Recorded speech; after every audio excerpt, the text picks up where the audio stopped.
We've seen the Three Stooges go into outer space, be around Snow White and meeting Hercules, and also facing Martians in orbit. Now let's talk about the film where they go around the world with a descendant of Phileas Fogg. Here's my review of the Three Stooges go around the world in a daze. This is Big D's Entertainment Rankings and Reviews, you lame brain.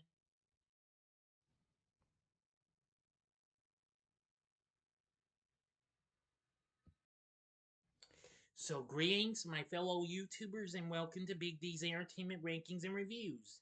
My name is Doyle, better known to you as the Big D, and this time around I bring to you a review of the 1963 flick, The Three Stooges Go Around the World in a Daze, which is an outrageously fun-filled comedy flick, just like what you could get from the Stooges.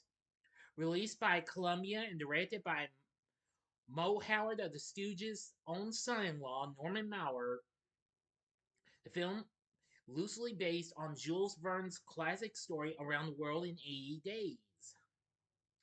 This is the fifth feature film made by the Stooges after their 1959 resurgence in popularity. Consisting of Mo along with Larry and Curly Joe, this was their next to last film and what have you. It was released on August 21st, 1963. Now, now Norman Maurer also wrote the story from a screenplay by Elwood Ullman. Maurer also produced the film, of course, through his Normandy Productions. Paul Dunlap is back on board to do the score for this, but I'll explain about that later. For now, let's get into the story. Phileas Fogg III, the great grandson of the renowned adventurer, undertakes a challenge to replicate his ancestors' iconic circumnavigation of the globe. The wager is initiated by Randolph Stewart III, purportedly a descendant of the elder Fogg's historical adversary. Unbeknownst to the participants, Stewart is revealed to be Vicar Cavendish, a notorious confidence trickster, employing the bet as a ruse. Excuse me.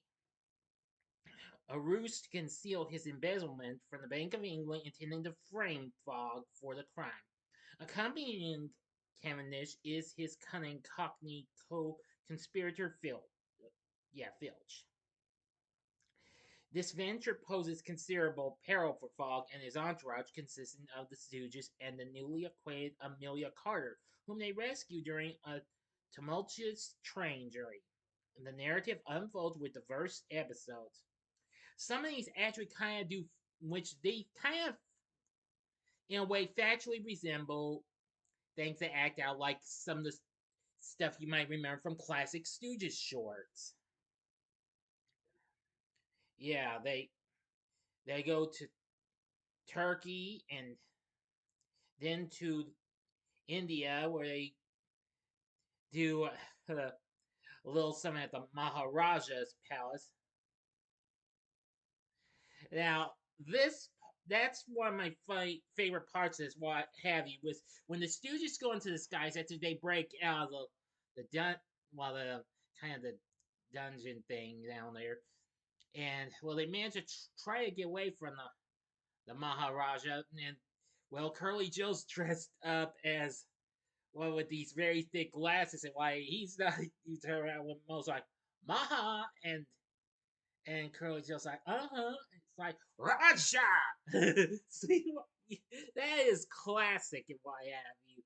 Oh boy. And soon he decides to, as soon Mo gets Curly Joe to throw these, well, little daggers right at Larry, but then he decides to take three swords in later on.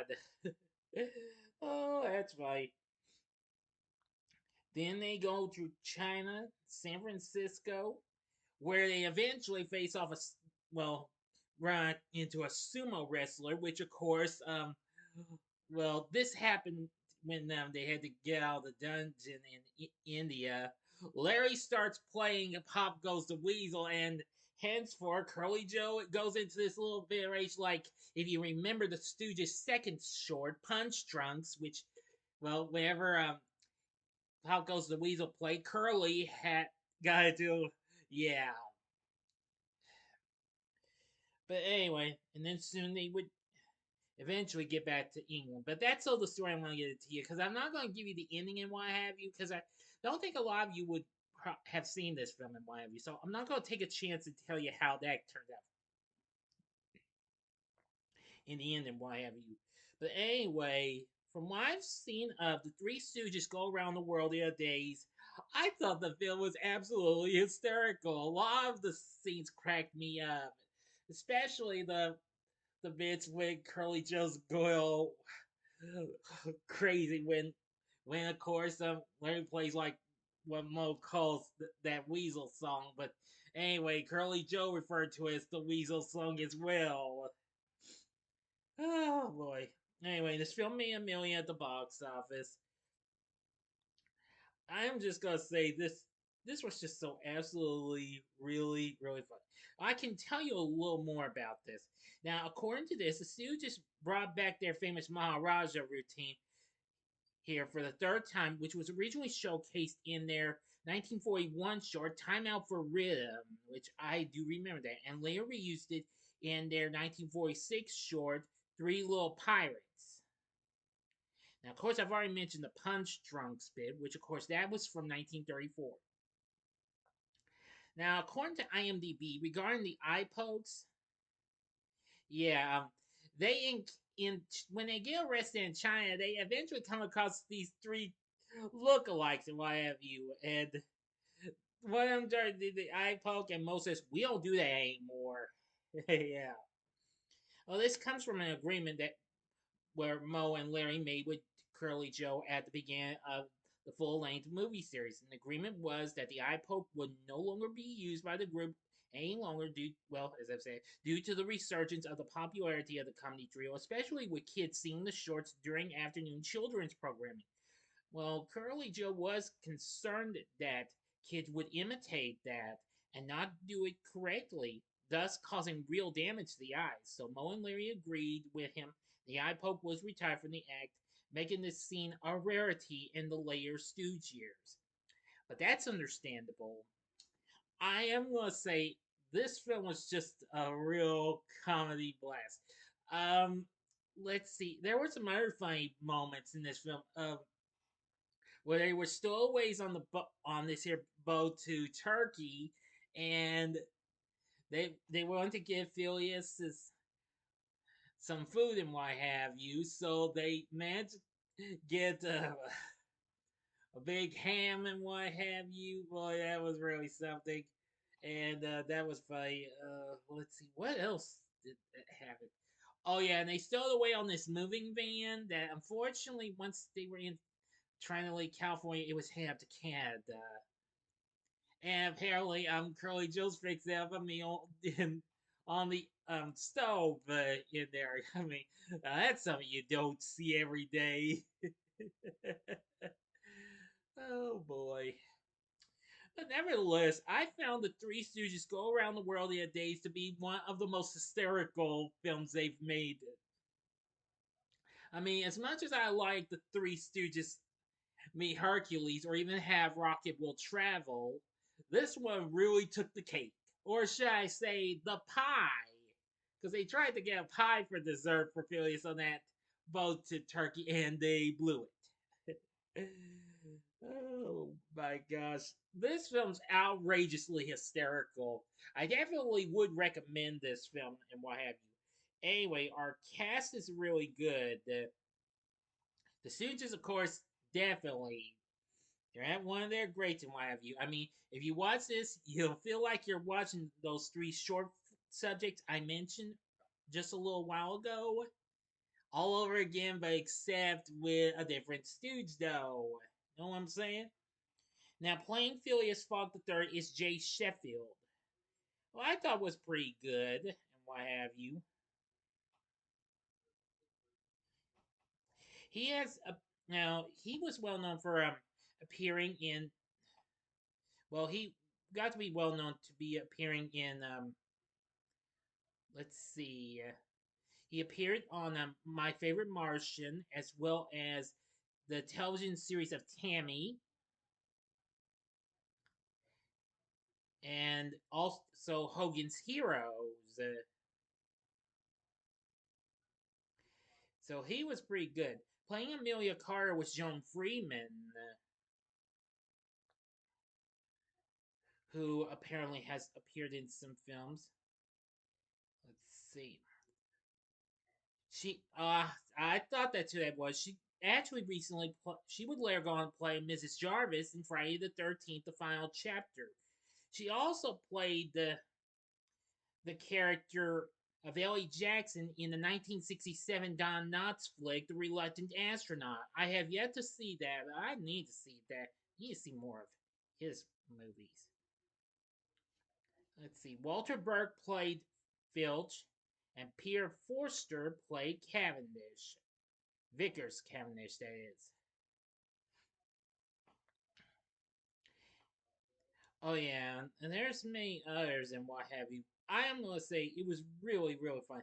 Emil Sitko, of course, was a long time, well, recurring star of various Stooges shorts, and would later go on to replace Larry after he, well, had to quit the act due to health issues in 1970 at the start of the 70s.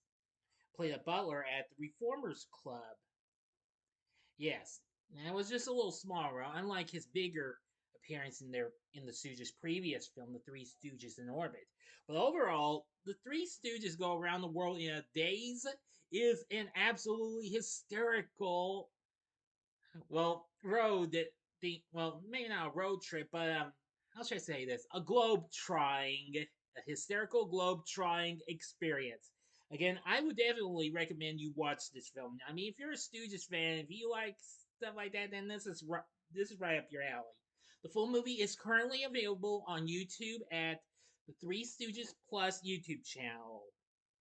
The film's also on Tubi. You can also find it on physical media. I think you can still get a loan for a good price. In my view, I don't have that out though, but I've watched it on Tubi a couple of times, and let me tell you, it's good in my view. I have seen this a few years before this on channels like Turner Classic Movies. I do believe, and I do believe I saw on one of the Encore channels too. I think.